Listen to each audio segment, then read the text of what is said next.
നമസ്കാരം, എൻ്റെ പേര് വർഷ. ഞാൻ 3ാം വർഷ BSc അഗ്രികൾച്ചർ വിദ്യാർത്ഥിനിയാണ്. തിരുനെൽവേലി ജോയ് യൂണിവേഴ്സിറ്റിയിലാണ് പഠിക്കുന്നത്. അപ്പോൾ ഞാനിപ്പോൾ ഉള്ളത് ഒരു മരച്ചീനി തോട്ടത്തിലാണ്.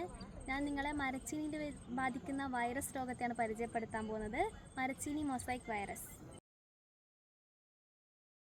ഇനി ഈ രോഗത്തിൻ്റെ സിംറ്റംസ് എന്തൊക്കെയാണെന്ന് നമുക്ക് പരിചയപ്പെടാം. ഇലയുടെ അളവിലും ആകൃതിയിലും മാറ്റം ഉണ്ടാവും. ഈ രോഗം ബാധിച്ച ചെടി വളർച്ച മുരടിച്ചു പോവും. അതുപോലെ തന്നെ ഇതിൻ്റെ കിഴങ്ങ് വിണ്ട് കീറാൻ ആരംഭിക്കും. അതുകൊണ്ട് തന്നെ ഇതിൻ്റെ ഈൽഡ് നല്ലപോലെ കുറവായിരിക്കും. ഇനി ഇതെങ്ങനെയാണ് പകരുന്നത് നോക്കാം.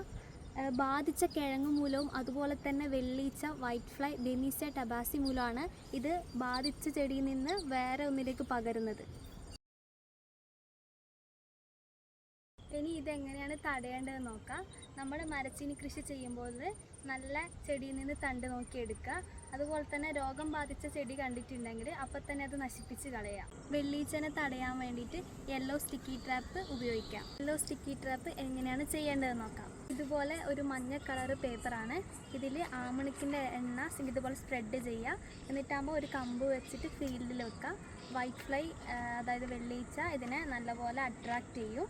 അതുകൊണ്ട് തന്നെ വൈറ്റ് ഫ്ലൈനെ വരുന്നത് കുറയ്ക്കാൻ പറ്റും. നീം ഓയിൽ അതായത് വേപ്പെണ്ണ 3% ഉപയോഗിക്കുക. കീടനാശിനികളായ ഇമിഡാക്ലോപ്രിഡ് 40 മുതൽ 50 ml ഒരേക്കർക്ക് ഉപയോഗിക്കാം. തൈമെത്തോക്സം 80 ഗ്രാം ഒരേക്കർക്ക് ഉപയോഗിക്കാം. CTCRI അതായത് central tuber crop research institute അവിടെ നിന്ന് റിലീസ് ചെയ്ത മരച്ചീയുടെ വെറൈറ്റി ഉപയോഗിക്കുക. അതുപോലെ തന്നെ ശ്രീ പത്മനാഭം എന്ന് പറഞ്ഞൊരു വെറൈറ്റി ഉണ്ട്. അത് തമിഴ്നാട്ടിലും കേരളത്തിലും അനുയോജ്യമായ വെറൈറ്റിയാണ്.